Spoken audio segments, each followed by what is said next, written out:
You're listening to the Fertility Docs Uncensored podcast, featuring insight on all things fertility from some of the top-rated doctors around America.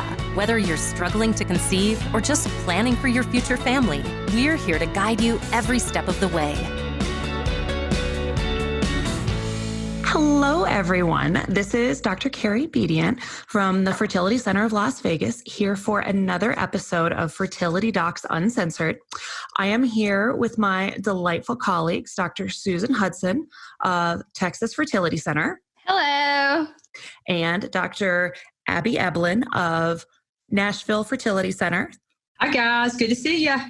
And also with our guest today, whose name I am taking a very conscious effort to not 100% completely butcher, Tex VerMilyea from Ovation. And I don't even know what the full, oh my God, this is embarrassing. I am going to get completely axed by all the Ovation folks. What is the full name of Ovation, guys? Is it Ovation Laboratories or is it more extensive than that? Isn't it Ovation Fertility? I vote for Ovation Fertility. Yeah, pretty much. Ovation Fertility. Yeah. I mean, we're all in agreement then. Ovation Fertility. Ovation Fertility. Okay. Let's go with it. Sure. In the clinic, it's always just Ovation because it's the lab and that encompasses everything with the lab. And so, it's just, okay, Ovation knows everything about everything that goes on with all the laboratory stuff that we do. And it's the all-encompassing. It's the all-encompassing. They just know That's everything. Right. So we're delighted to have Tex with us today. You have many titles, and we will go into that in a little bit. But as we were chatting before we hit the record button, you have some fabulous hobbies. And one of the most impressive, especially given the fact that as an embryologist, your hands and fingers and fine motor movement is extraordinarily important. You're a welder? Yeah, I think called a welder is a little bit over the top. I like to weld. I can't say that all my welds stick together all the time, but I occasionally like to mend metal and put two pieces together and build stuff. So do you do like welding art or welding functional or combination thereof? Yeah, a little bit of both. I've been known to do some horseshoe art. Made my mom a turkey for Thanksgiving and some friends, kind of a pumpkin. But yeah, I think it's just, you're absolutely right. Doing such meticulous stuff with the fingers, it's nice to, bang a hammer and get dirty and put two hot pieces of metal together. If one wanted to take up the art of welding or the skill of welding, what kind of training would you have to have? So Abby is our resident artist here. So all of the pictures you can see in the background, she has done all of those. So this is coming from our semi-professional here. Maybe it'll be a new hobby for me. I don't know. That's right. Education, YouTube and Pinterest. Those are my go-tos. Yeah. Self-taught, never took a class, just kind of read a book and went to town. So, welding. Wow. What kind of equipment do you need to get? I mean, do you just a blowtorch? Yeah, no. So you've got, there's definitely different kinds, but I tend to do arc welding, which is just usually it's kind of a box with high ampage electric electrodes. And you just sort of put two pieces of metal together and use a hot arc to put them to meld them together. But there's a whole bunch of different types that you can use with regards to proper torch and so on and so forth. But what's the biggest thing you've ever made? That's a good question. I mean, I've done some welding on the car before, in the antique car. Oh, wow. Wait, the car that you drive? I restored a old classic car. Yeah, so I've done a little bit of welding on that. So yeah, that is cool. So you welded something and then you got in and you drove it. I did. Yes, I still do. It hadn't fallen apart yet. Doors are still on, so that's a good sign. I think you can call yourself a welder, sir. Well, thank you. I will take that title. Have you ever worried about with this hobby that you have that may not be a great hobby for an embryologist since your hands are so important in your daily work? And eyeballs, for that matter. Yeah. Yeah, you've got to make sure you wear the proper, thick leather gloves and welding helmet. And in fact, funny story, I was in the airport and doing some flying last week and saw someone in the airport with a welding helmet on as part of their anti-COVID PPE. protection. So that's right, PPE. That's one way to do it. I'm Hey, sure he was there you go. very hot, but proper equipment, and you should be okay. And again, it's kind of, you can't really hurt anything other than your hands. But if the weld is not good, you just cut it off. And, well, true, little burns here and there, but if you don't like what you do, you just kind of cut it off and try again with the welding. That is, yeah. So do y'all remember from medical school when they taught us about like welders and like being worried about an MRI because they tend to get like little micro fragments? Yeah, I do remember that. Do you remember, like, back in your brain somewhere? Yeah. Hey, Susan, I wouldn't have thought about that, but I just happened to have an MRI last week, my first one ever, and they asked questions like that, like, do you have shrapnel? Do you have? I'm like, no. So good thing to know, Tex, if you ever have an MRI. You might stick to an MRI machine or something. I may need to rethink this hobby then. But it's fun. I enjoy it. Good stuff. So, Abby, do you have our question of the week? I do have a question of the week, and I'll try and sort of summarize this. We have a listener who says, my husband and I just got married. I'm 27 and he's 28. He just started law school this week, and the ideal plan would be to wait until he's out of law school to start a family. However, I'm worried about waiting 3 years to get pregnant. What are your thoughts on that? Do you have a crystal ball? So the short answer to that one is that my crystal ball has been in the shop for over 12 years now, and they seem to show no signs of returning it. So I don't have a crystal ball. What about the two of you? Well, I don't think we have a crystal ball, but that doesn't mean that there's nothing that we could offer a couple like this. I think that any couple who is contemplating fertility and has concerns, that it's very reasonable to go see a reproductive endocrinologist and have a basic workup and just kind of see how things look. Have that talk with your doctor, because they're going to be able to kind of match up your health, your age, your evaluation, kind of give you a little bit of an idea of what we expect for your fertility over the next few years. And also know that there are options available like for fertility preservation. So if you want to freeze eggs or freeze embryos for you to use in 2, 3, 4, 5 years down the road, those are some options that could potentially take advantage of your forethought and increase your chances of having the family of the size of the family that you truly want to in the time frame you desire to have them. And there's also some basic tests that you can do. And, certainly it doesn't indicate that if you have these tests now that you're going to still be fine in 3 or 4 years. But, if you know now that your husband has a really low sperm count, or you have a really unusually low egg number for somebody that's 27, or if your fallopian tubes are blocked, you already know that you've got some challenges. So it may be worthwhile to think about doing just some basic testing first, so that you'll at least know that right now, hopefully everything's good and that you don't have some issues that could be a problem in the future. And I also, and this is coming from the perspective of someone who is a list maker. I live and die by checklists, and I'm the person who goes to the grocery store with a list, thinks of something else I need because I see it on the shelf. I pick it up, put it in my basket. I go back to my list. I write it on, I put a box next to it, and then I check it. That is the mentality I have of I want the record and to show that I did it and make sure that it's all documented. I am a planner to the hilt. And so, for me, and many of our fertility patients fall into kind of a similar basket, especially someone who is thinking ahead and asking this kind of question. You want to know what your options are. And if it's something where having your own biologically related children is important to you, then plan to be more aggressive about it. Because one of the things that all of us have seen in our practices is that life happens, and life happens in very unexpected and at times unkind and unfriendly ways. And so sometimes it's a cancer diagnosis. Sometimes it's a freak accident of an ovarian torsion or a car accident or whatever. Job change.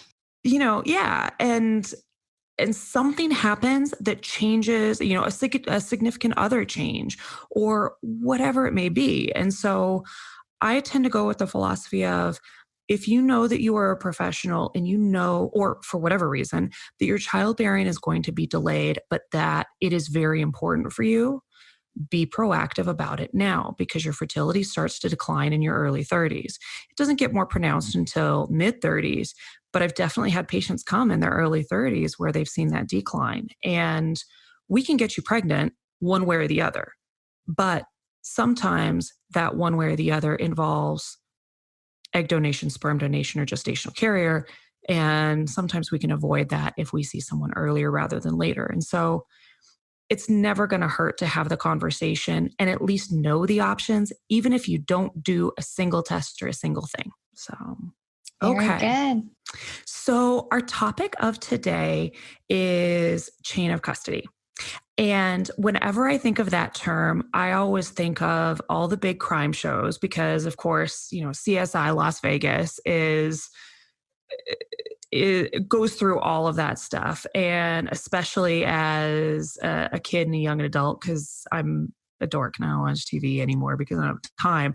But I used to love all those crime shows. And so you'd see the chain of custody and all the lawyer shows where they talk about, well, something happened, with the evidence, blah, blah, blah. And so we can't use it in court and blah, blah, blah. Well, that also applies in the lab. And it's something that's super important with everything that we do. And so one of the things that we wanted to talk about with Tex today is once you have the eggs, once you have the sperm in the laboratory, how does everything get tracked? How do we know what happens, how do we keep it safe? All of those types of things. And Tex, if you can kind of give everybody a little bit of your background so that they understand why you know so much about this. And why we asked you here today, because you are the, with a capital THE, expert, especially in all of our worlds, because all three of our labs, despite the fact that they're in Nashville and Texas and Vegas, you are the... Big kahuna. You are the technical grand poobah. And I all of our welled. labs Thank ultimately you. go to. And you welled, yes. That's right.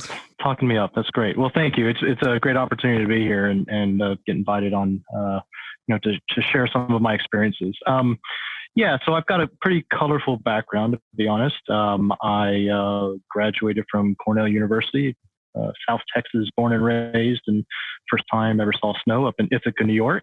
And I was dead set to be a veterinarian. Thought vet school was going to be my path of career choice. And so you're from Texas and you went to Ithaca to become a veterinarian. I know. I kind of bypassed Texas A&M. I understand. Yes. I had an opportunity to actually pole vault at Cornell, so I decided to go pole vault at Cornell. Wow, so yeah, very cool. Went up north. You have all kinds of interesting activities. That's going to be one of the topics of the next time we talk with Tex. How to pole vault. I did say it was colorful. So I got up Ithaca, New York, animal science major, pre-set to go to vet or to go down that pathway. And then organic chemistry kicked my butt and decided to kind of shift gears. So started working in the animal science reproductive physiology department and did some cow cloning. There's a lot of dairy cows up in the Northeast. And so got into embryo manipulation, working with the reproductive systems of the cow. And actually after university, got my first job as a human embryologist at a large, very successful IVF clinic up in the Northeast. And did that for 2 years and had a fantastic mentor who said, hey, if you want to run one of these labs at some point, why don't you go off and get your PhD? So I thought, okay, that was great. So decided to go to University of Birmingham in the UK and moved to the United Kingdom, whereby I studied and got a PhD in genetics. And I kind of went off and did some mouse cloning work in Japan after that for a while. And then returned back to the U.S. wanting to do more clinical work. Was at the University of Pennsylvania for a while, and then got recruited to New Zealand and moved to Auckland for 2.5 years, and then came back and got recruited to start and build what we now know as Ovation Fertility. So yeah, kind of been around the block, so to speak, with regards to the world experiences. Yeah, more than the just world. the block. It's a big block. Yeah, exactly. But it's great to be, back in Texas currently, and kind of overseeing operations and the scientific advancement of what we do in our network of laboratories. So I hope that answered your question. It did. That's awesome. Good. That's a great background. Yeah. So tell us a little bit about what exactly is chain of custody? I mean, we see it on CSI Miami, but I mean. That's right. And it is obviously extremely important. So I can imagine it's very scary to drop off your eggs in one room and then drop off your sperm in another room and then go home with a baby. So what happens in between that? So that's where we take chain of custody very seriously, and in so doing, there's protocols in place whereby every specimen is labeled, most likely with 3 identifiers, whether it be the patient's name, date of birth, in addition to a randomly assigned number that's specific to that patient or that couple. And then we actually go a step further by, using, colored tape, different colored tape as an immediate first visual indicator that, A matches A and B matches B. But every time we do a bit of a handoff of that specimen, we don't just, leave everything on the countertop and walk away and come back. There's usually what we call a manual witness, which is usually a physical person watching us do a certain procedure and identifying that everything matches up at that certain point. So, as I mentioned, you drop off your eggs, you drop off your sperm. At some point, we need to then process that ejaculate or that sperm sample. And so that goes through multiple tubes. And so each one of those tubes has the same patient name, has the same identifying number, has the same color. And during each one of those steps, whereby we go through, each and every one of those tubes, we have a witnessing step whereby somebody else, usually a physical warm body, is identifying and saying, yes, Tex, I can confirm that patient John Deere is, continuing on through, that particular process. But what's really great is, that's all good and dandy. We need to have that confidence in our colleagues to be able to have our backs and witness. But technology has suddenly changed that in a way whereby we're doing electronic witnessing now, and actually implementing that into our laboratories as we speak, into this month, in fact. How long has that been available? So e-witnessing has been available for, I want to say, maybe 10 or so years. However, it continues to get perfected.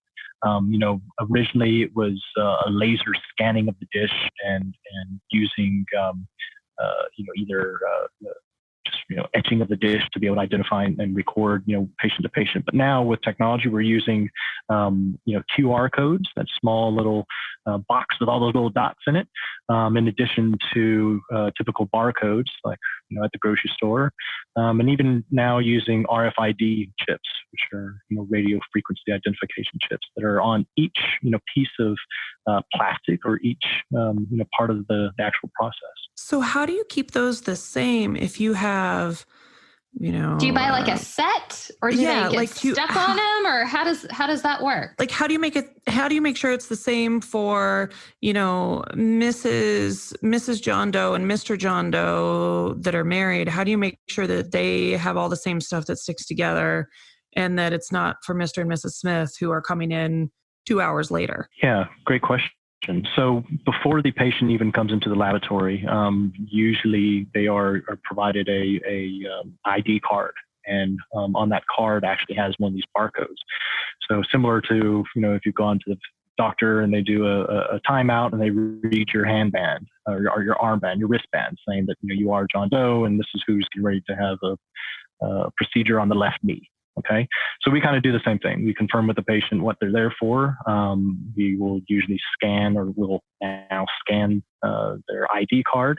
And then based on obviously the previous knowledge of knowing what sort of cycle type they're coming to the lab to do, you're right, just what you said, Susan. We print off a sheet of all these labels specific to that cycle type for that couple, and literally peel those barcodes off of those sheets and stick them onto each piece of plasticware that's going to be required for that particular cycle. So Tex, you mentioned that, the first step is processing the eggs and the sperm. Can you just kind of walk us through kind of more of a simplistic path through the embryology lab of the embryos, or first of the eggs and the sperm, and then when they're made into embryos, kind of what those steps are? Yeah, so eggs are taken from at egg retrieval, and then a sperm sample is produced by the male, and we kind of clean up the sperm and clean up the eggs, and then once we fertilize the eggs with the sperm, we check for fertilization to make sure that sperm actually entered the egg and the DNA material has been exchanged. And then we keep them nice and safe in our laboratory and grow them out to embryos. So usually anywhere from 5 to 7 days within the laboratory.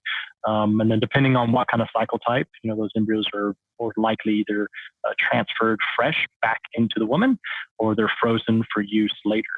So obviously there's many, many steps within that process. And that's where that chain of custody, comes into play, making sure that, each step that we do, it's consistent with the patients that we're doing that process for. So when you're working with embryos in particular, I mean, an IUI or an insemination cycle is more efficient in the sense that it's one and done within a day. But for an embryology or for an IVF cycle, that stretches over a minimum of several days. I mean, it takes 5 days for a blastocyst to grow.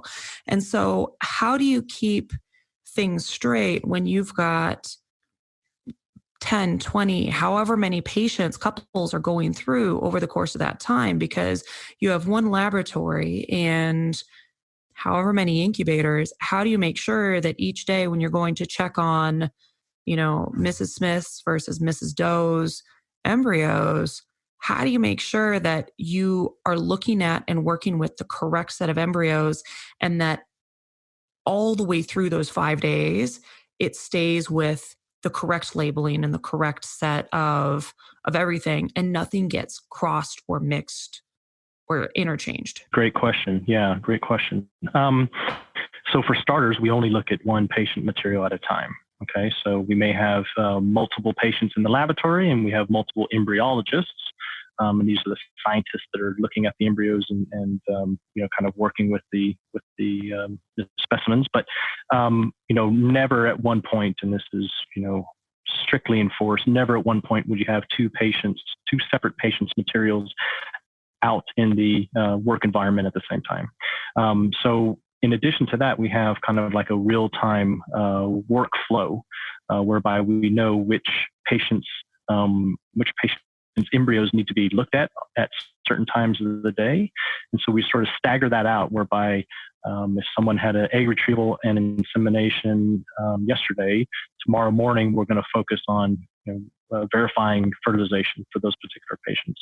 And then we kind of work out, depending on the rest of the day, what patients' embryos need to be looked at, and really keeping it quite structured.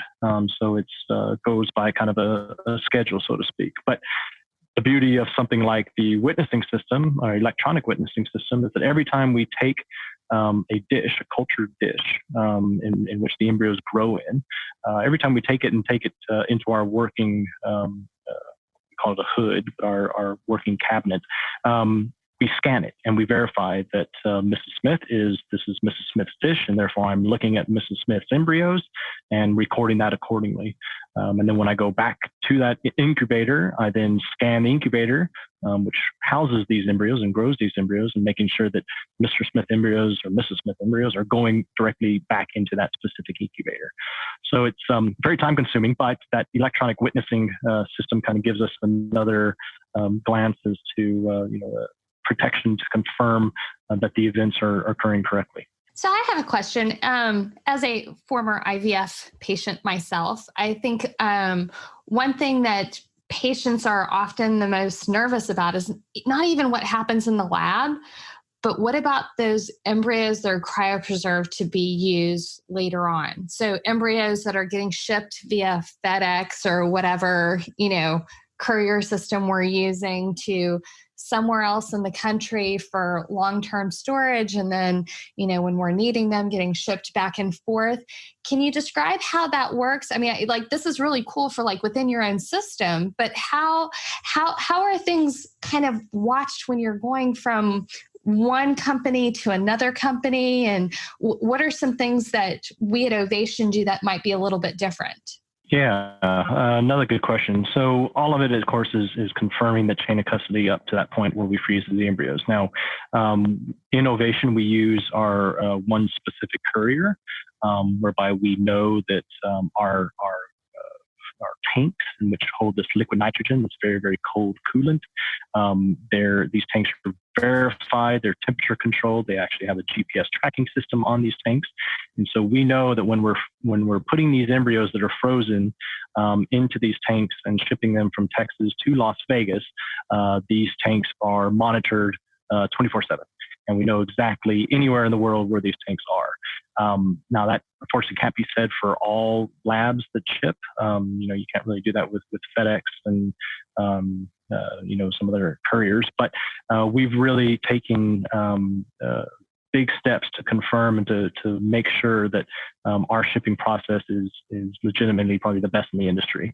And we want to make sure that when they leave our laboratories, that when they arrive wherever they're going, they're in the same status as when they left. And it just all kind of really depends on making sure that those cryo devices, of course, have a patient label and the numbers, and if they have a tracking system with regards to witnessing, they could even possibly read that barcode at the receiving laboratory to confirm materials.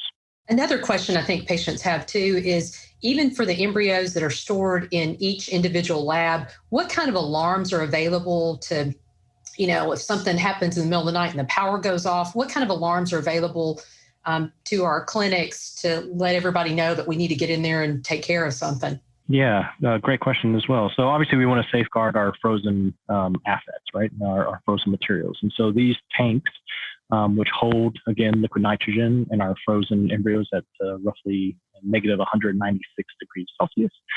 These tanks are monitored 24/7 by physical thermometer probes that are drilled from the top of the tanks and inserted in the tanks. And they monitor not only the level of the liquid that keeps these embryos cold, but also the temperature.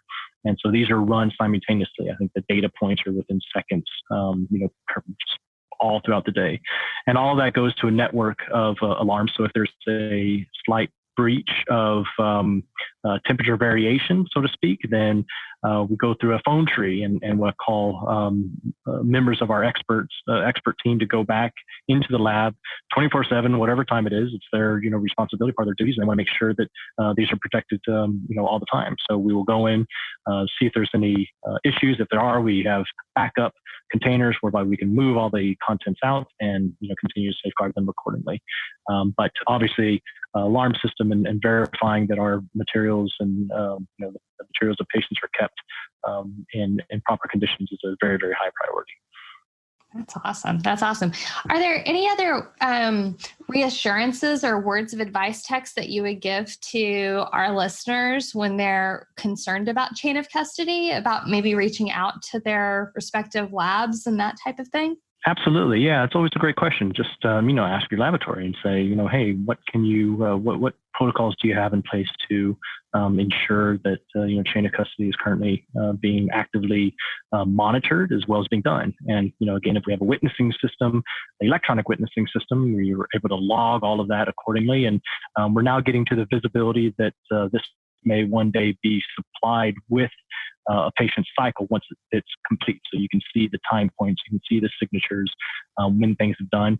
And they're even thinking about the potential of making it real time, whereby you get a text message when embryos have been looked on day it's 3. Like when I get my Amazon package. I know it's at my door. I get the picture. Exactly. Picture, yeah. Absolutely. Picture. And not only barcodes, we are getting to that photographic part where we'll be taking pictures, not necessarily of the embryos itself, but actual of the devices in which the embryos are being frozen on and the dishes of the embryos being cultured in. So a lot of great capabilities, but yeah, definitely ask your laboratories what sort of safeguards are being used. Yeah. That's awesome. Well, thank you so much for going through all of that with us, Tex. We appreciate it and are looking forward to talking to you about the next lab-based episode that we're going to do with you coming up here soon. But to our audience, thank you so much for listening, and be sure to tune in next week for more. Also, be sure to subscribe and leave us a review in iTunes. We would love to hear from you. You can also visit fertilitydocsuncensored.com to schedule an appointment with any of us or submit questions that you may have about your fertility journey. All questions will be answered on the podcast anonymously for our Ask the Doc segment. And don't hold back. We really want to help answer all your questions. All right, guys, we'll talk to you soon. Bye.